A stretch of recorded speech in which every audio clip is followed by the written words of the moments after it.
سارا کلچر ہمارے سوسائٹی میں گوروں سے آ رہا ہے. گوروں میں احترام نہیں ہے, گوروں میں رسپیکٹ ہے سب کے لیے سیم برابر. جمشید سے بھی اسی طرح ملیں گے جیسے اپنے فادر سے مل رہے ہیں. جمشید میں اور فادر میں کوئی فرق, فادر سے بھی how are you father, nice to meet you, بس.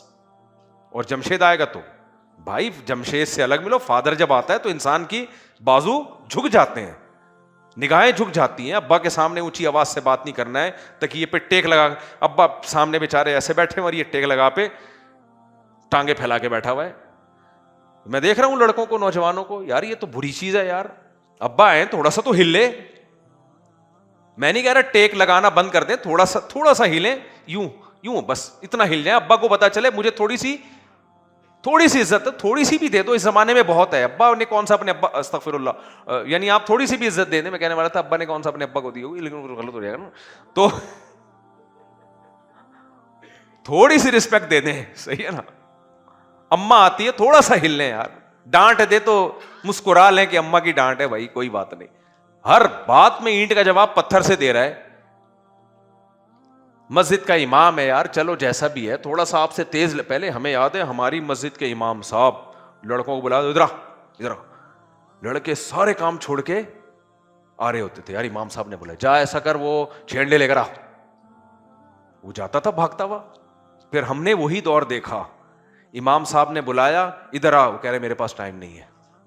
اپنے زمانے میں دیکھا کتنی جلدی کلچر چینج ہوا ہے, سمجھ رہے ہیں بھائی. تو ایک دم اسٹریٹ فارورڈ یوں کہہ رہے میرے پاس ٹائم نہیں, بولے امام صاحب میں تھوڑا سا بزی ہوں, آپ کام بتائیں, میں کسی اور کو بول دیتا ہوں. امام خود ہی بول دے گا نہیں یار چلو کوئی بات نہیں. بدتمیزی آ رہی ہے ہماری سوسائٹی میں. جو چیزیں گوروں سے لینے کی تھی وہ تو لے ہی نہیں رہے. صفائی لے لو ان سے, اول تو وہ بھی لینے کی ضرورت نہیں. ہمارے مذہب میں کم ہے کیا جو ہم کہیں اور سے لیں, لیکن کم از کم جو چیزیں سیکھنے کی ہیں وہ سیکھ لو نا. سارے الٹے کام وہاں سے ہم امپورٹ کر رہے ہیں. اور ماشاءاللہ ہماری عدالتیں بھی رج کے کلچر کو تباہ. بھی دیکھو کورٹ میں قانون بن رہا ہے, بیگم کو اگر دوسری شادی کی دھمکی دی تو یہ بھی ذہنی ٹارچر میں آئے گا, اس پہ بھی ایف آئی آر کٹ سکتی ہے. بیگم پہ ہاتھ اٹھایا تو ٹارچر میں آئے گا, ڈانٹ دیا تو مینٹلی. ابے بیگم کو تم باپ سے بھی زیادہ, بیگم ہم لوگ بھی رکھی ہوئی ہے بھائی ہم لوگوں نے. ہمارے بیگموں سے جا کے پوچھو, میرا خیال ہے میری کوئی شاید برائی نہیں کرے گی. جملہ میں کبھی کہتا نہیں ہوں, ہم بھی تمیز سے رہتے ہیں یار. لیکن آپ جب اتنا زیادہ کسی کو باپ بنا دو گے تو میاں بولے گا ابے بیگم نہیں girl friend is the best. بیگم نہیں بناؤ کسی کو, کیا رکھو, گرل فرینڈ. یہ سارا نکاح کے نظام کو تباہ و برباد کرنے کی سازشیں ہیں. ان کمبختوں کے اپنے تو گھر آباد ہوتے نہیں ہیں. جو اسمبلی میں بیٹھے ہوئے لوگ ہیں نا, ان میں اکثریت کے اپنے گھر آباد نہیں ہوتے. تو یہ چاہتے ہیں اس قوم کو بھی ایسا ہی اپاہج کر دیں. میں نہیں کہہ رہا بیوی کو آپ مینٹلی ٹارچر کرو یا ہاتھ اٹھاؤ اس کے اوپر, لیکن یہ کیا بات ہے کہ یار اس کو کچھ بھی, یعنی وہ شوہر کے اوپر کوئی بھی بلی ڈالنا چاہے نا, کسی بھی بات کو بنیاد بنا کے اس کو اندر کر سکتی ہے. جب چند میاں مارکیٹ سے شارٹ ہوں گے, جیلوں میں جائیں گے, لوگ عبرت حاصل کریں گے, بولیں گے بھائی گرل فرینڈ بنا لو, بیوی بولو مت بناؤ. یہ آنے والا ہے. تو اس پہ مضبوط آواز اٹھا, بولے یہ ہم نہیں مانتے اس قانون کو. خیر, تو کیا کہہ رہا تھا میں یار, تو یہ بہت زیادہ قیام تام چل رہا ہے آج. ہاں, تو پہلے زمانے میں بزرگوں کے یہاں تربیت ہوتی تھی کہ بھئی تربیت ایسے ہوتی تھی کہ تمہارے اندر تکبر ہے, تم جاؤ مسجد میں چپل سیدھے کرو جا کے نمازیوں کے. میں نے اپنے حضرت کی خانقاہ میں ہم نے دیکھا, حضرت مفتی رشید احمد صاحب رحمہ اللہ تعالیٰ کے یہاں ڈیفینس کے ایک بڑے تاجر آئے ہوئے تھے, یہاں سامنے بیٹھے ہوئے تھے حضرت کی مجلس میں. رکشے والا اور دوسرے تھوڑا سا پیچھے بیٹھے ہوئے تھے, اور کچھ بیچارے دیسی سے مولوی تھے بالکل ہی غریب سے, وہ پیچھے بیٹھے ہوئے. حضرت نے ان صاحب کو, کیونکہ وہ حضرت سے بیعت تھے, بیعت نہ ہوتے تو پھر حضرت یہ کام نہ کرتے. جو بیعت ہوتا ہے وہ تو پیشنٹ ہے نا, تو ڈاکٹر جو ٹیکا لگائے گا, کوئی آ کے آپ کے ٹیکا گھسیڑنے دو گے آپ؟ کوئی بندہ آ رہا ہے کہہ رہے یار یہ ٹیکا لے کے گھوم رہا تھا, تیرا کول آگے کرنا, بولے گا کون ہے بھائی, ہٹ یہاں سے. لیکن آپ کسی ڈاکٹر کے پاس گئے کہ ڈاکٹر صاحب میں بیمار ہوں, ڈاکٹر نے کہا ٹیکا لگاؤں گا, تو آپ خود پہلے اپنا بازو آگے کر دو گے تاکہ کسی اور جگہ لگانے کی کوشش نہ کرے. میں تو ڈاکٹر کے کوئی ویسے ٹیکے لگواتا نہیں, کبھی ہو نا تو فوراً یوں کر دیتا ہوں میں ایسے کر کے نا, کیونکہ بھروسہ نہیں ہے بھائی. تو جو بزرگ لوگ ہوتے ہیں نا وہ دوسروں کے ساتھ نہیں کرتے ہر شخص کو یوں یوں. بھائی جو تربیت کے لیے آیا ہے تو پھر مالداروں کا علاج زیادہ ٹف ہوتا ہے. مالداروں کا علاج کیا ہوتا ہے؟ کیونکہ ان کے پاس دولت ہے, ان میں تکبر کا چانس زیادہ ہے. غریب کے پاس ہے ہی نہیں تکبر کے لیے. تبھی تو حدیث میں آتا ہے غریب متکبر کو سخت عذاب ہوگا قیامت کے دن. مالدار متکبر کو بھی ہوگا کم, غریب متکبر کو زیادہ, کیونکہ تیرے پاس تکبر کے لیے کم بخت کچھ ہے نہیں, پھر بھی دھونس جما رہا ہے. ابھی جیب میں جیب ہی نہیں ہے کپڑوں میں, اس کے پیسے نہیں تھے, درزی نے ادھوری سی تھی, پیسے آدھے ملے تھے, اس نے کہا جیب نہیں بنا رہا, اور اکڑتا پھرتا ہے. تو جیسے بوڑھا جو زناکار ہوگا اس کا عذاب زیادہ ہے کہ طاقت ہے نہیں پھر بھی ٹھرکی بنا ہوا پھر رہا ہے, عورتوں کے پیچھے بھاگتا ہے. تو پہلے کیا ہوتا تھا کہ بھائی تکبر ہے. ہاں میں بتا رہا تھا ہمارے حضرت نے کیا کیا, میں نے خود اپنی آنکھوں سے ہی منظر دیکھا. ڈیفینس کے بڑے تاجر تھے, حضرت سے بیعت تھے, حضرت نے ان کو پیچھے کر دیا کہ آپ پیچھے بیٹھے. دیکھنے میں یہ بڑی انسلٹ ہے کسی کی. کوئی نیا بندہ ہوگا بولے گا یار کیسا سلوک کر رہے, اس کو اٹھا کے پیچھے بٹھا دیا, اور وہ غریب مولانا صاحب تھے ان کو آگے. کیوں؟ فرمایا اس لیے کیا تاکہ ان کے دل میں علماء کا احترام آئے. ان کے دل میں کیا ہے؟ میں نے بعض مالدار لوگوں کو دیکھا ہے, ایک تو مولوی کوئی نام کا مولوی ہو, ہے ہی نہیں, علم فارغ ہے, وہ تو چلو, لیکن جو صاحب علم ہوتے ہیں سب سے زیادہ رسپیکٹ تو ان کی ہوتی ہے نا. ان کو ایسے گھما رہے ہوتے ہیں, وہ کھلترو کی طرح نچا رہے ہوتے ہیں بالکل بیٹھ کے مولاناؤں کو. تو حضرت فرمایا وہ مولانا صاحب آگے آ جائیں, آپ کہاں چلے جائیں, لیکن وہ واقعی تربیت کے لیے آئے تھے, ذرا بھی ان کی پیشانی پہ بل نہیں آئے, اٹھ گئے پیچھے جا کے بیٹھ گئے, اور پابندی سے آتے رہے, پھر بھی آتے رہے. آج مالداروں میں یہ ظرف ہی نہیں ہے. تو پہلے ایسا ہوتا تھا, اب بھی ہوتا ہے, لیکن اس کو خانقاہ کہا جاتا تھا, اس کو روحانی تربیت گاہ کہا جاتا تھا, جو آج کل مارکیٹ میں بہت کم چل رہی ہے. خیر پہلے فاقے کروائے جاتے تھے. خیر تو تکبر, حسد, ان سب چیزوں کے, حسد کے بھی علاج بتائے جاتے تھے. یہ کرو, یہ کرو, تاکہ حسد کیا ہو, ختم ہو. تو میں یہ بتا رہا تھا کہ کتابی علم کچھ اور ہوتا ہے, کسی اللہ والے کی صحبت کا علم کچھ اور ہو. تبھی تو صحابہ نے نبی کی صحبت اٹھائی ہے. تواضع کا مطلب بھی سمجھ میں آ گیا. تکبر, نبی سے زیادہ صاحب وقار کوئی ہو سکتا ہے؟ ہمارے نبی اتنے باوقار تھے. سیدہ عائشہ فرماتی ہیں آپ کبھی کھلکھلا کے زور سے قہقہ لگا کے ہنسے نہیں ہیں, حالانکہ آپ خوش مزاج تھے. اتنے خوش مزاج کے صحابی رسول کہتے ہیں, صحیح حدیث ہے, کہ ہم نے اپنے لوگوں میں نبی صلی اللہ علیہ وسلم سے زیادہ مزاح کرنے والا کسی کو نہیں پایا. خوش مزاج ایسے, لیکن مسکراتے تھے. آپ کے چہرے پہ کیا آتی؟ مسکراہٹ. اب خوشی کی بات ہوتی, مزاح کی بات ہوتی, چہرہ چمک اٹھتا تھا آپ کا. صحابہ سمجھ جاتے تھے آپ کیا ہیں, خوش ہیں. اور ہم لوگ کی ہنسی دیکھو. ایک دفعہ میں بیٹھا ہوا, مجھے لگا کہ ٹائر پنچر ہوا ہے نا, ہوا نہیں نکلتی ہے کر کے ایک دم. باہر جا کے دیکھا بندہ ہنس رہا ہے بیٹھ کے, عجیب عجیب اسٹائل کی ہنسی ہے ہم لوگوں کی. یہ نہیں پتا چل رہا ہوتا رو رہا ہے ہنس رہا ہے. ابھی تھوڑی دیر کے بعد رپورٹ آئے گی کہ یہ رونے کی خبر تھی یا ہنسنے کی. ہمارے نبی کو کیا کم غم پہنچے ہیں؟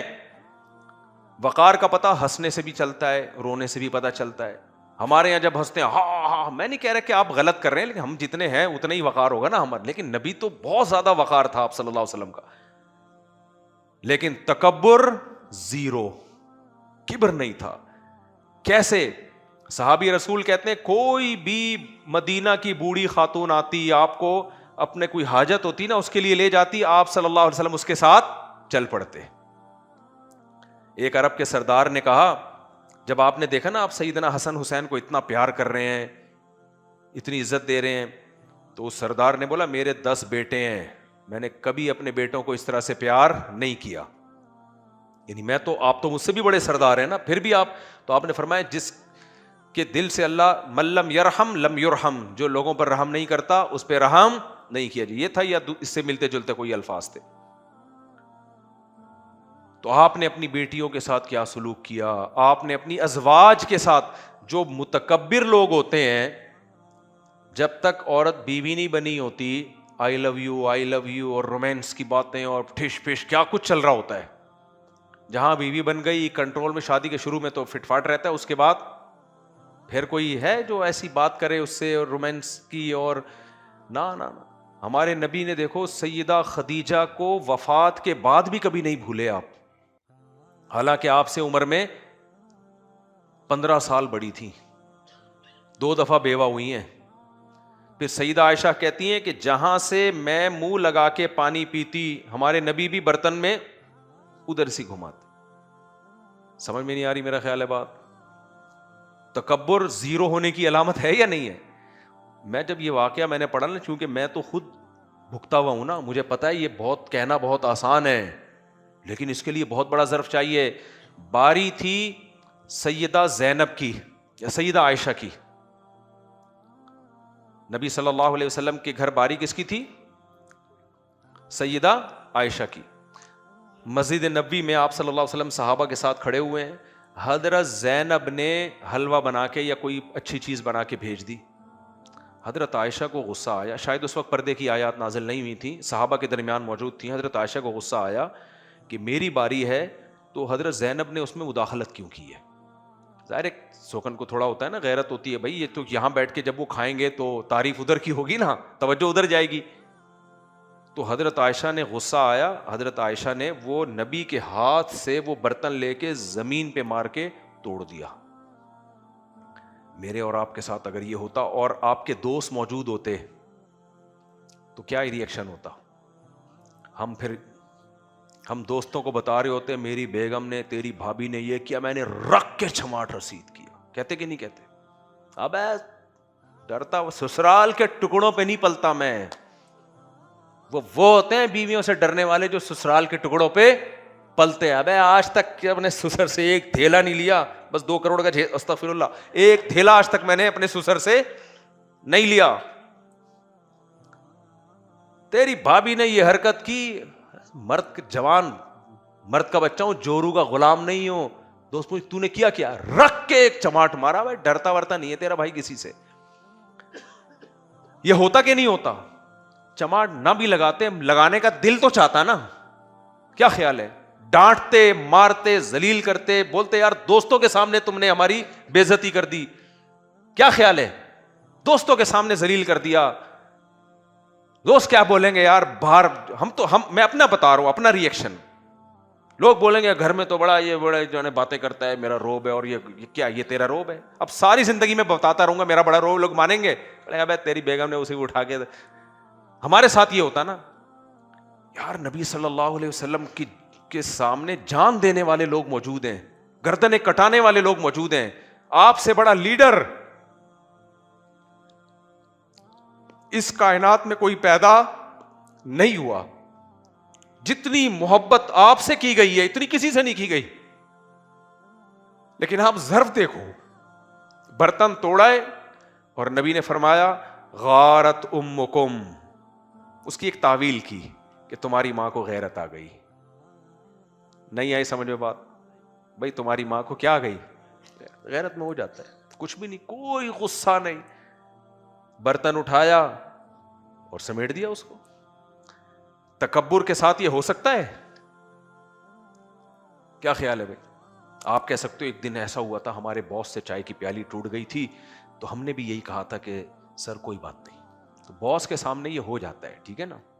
باس کے سامنے آپ اگر جہاز میں سفر کر رہے ہیں، چائے کی پیالی ٹوٹ جائے آپ سے، تو ایئر ہوسٹس بھی کہہ دیتی ہے، بلکہ الٹا ایکسکیوز کر رہی ہوتی ہے، ابے غلطی میری ہے، ایکسکیوز تو کیوں کر رہی ہے؟ وہ کہے گی بھائی مجھے تنخواہ کس کی ملتی ہے؟ ایکسکیوز کی کرتی ہے، لوگوں کی غلطی ہائی لائٹ کرنے کی تنخواہ نہیں ملتی. تو تکبر بالکل بھی نہیں ہمارے نبی صلی اللہ علیہ وسلم میں، ذرا بھی کبر نہیں. تکبر میں ایک علامت یہ بھی ہے کہ انسان جو بات کہتا ہے اس پہ ڈٹ جاتا ہے، یہ بھی کبر ہے. اپنی رائے سے پیچھے نہیں ہٹتا، کیونکہ میں پیچھے ہٹوں گا لوگ بولیں گے ابے اس کی تو ایک رائے نہیں ہے، تو پاگل ہے. ہوتا ہے کہ نہیں ہوتا؟ ایک جملہ منہ سے نکل گیا، اب بس اسی پہ ڈٹ گئے. ہمارے نبی صلی اللہ علیہ وسلم کے پاس ایک عرب کے سردار آئے، صدقہ خیرات مانگا. آپ نے فرمایا اللہ کی قسم تمہیں کچھ بھی نہیں دوں گا میں. سمجھ رہے؟ وہ چلے گئے واپس. پھر آپ کو خیال آیا کہ نہیں ان کو دینا چاہیے. ان کو دینا چاہیے. آپ نے ان کو بلایا, فرمایا ان کو اتنے صدقے کی, اتنی بکریاں اور جو بھی تھا. اب صحابہ میں ہلچل مچ گئی کہ نبی صلی اللہ علیہ وسلم تو آپ سے ہم نے آپ نے قسم اٹھائی ہے, ہم نبی کی قسم کیسے توڑوائیں, یہ تو نبی قسم توڑ رہے ہیں. تو آپ نے فرمایا کوئی بات نہیں, من حلف علی یمین فرآ غیرہا خیرا منہا فلیکفر عن یمینہ. آپ نے فرمایا اگر کوئی کسی بات پہ قسم اٹھا لے, بعد میں اس کی رائے تبدیل ہو جائے تو کوئی بات نہیں, قسم توڑ دے, قسم کا کفارہ. پہلے میری رائے یہ تھی کہ نہیں دینا چاہیے, اب میری رائے کیا ہے. دیکھو شریعت کا مسئلہ اگر نبی بیان کر رہے ہیں وہ تو پتھر پہ لکیر ہے, اس میں آپ کی رائے چینج نہیں ہو سکتی. یہ شریعت کا مسئلہ تو نہیں ہے نا کہ اس کو صدقہ دینا چاہیے یا دینا مناسب نہیں ہے, یہ تو ایک رائے ہے نا, مناسب ہے یا نہیں ہے. تو آپ کی رائے, اور کتنی مضبوط رائے تھی کہ قسم اٹھائی آپ نے, لیکن جب وہ رائے چینج ہوئی تو آپ نے قسم کا کفارہ توڑ بھی دی, قسم کا کفارہ بھی ادا کیا.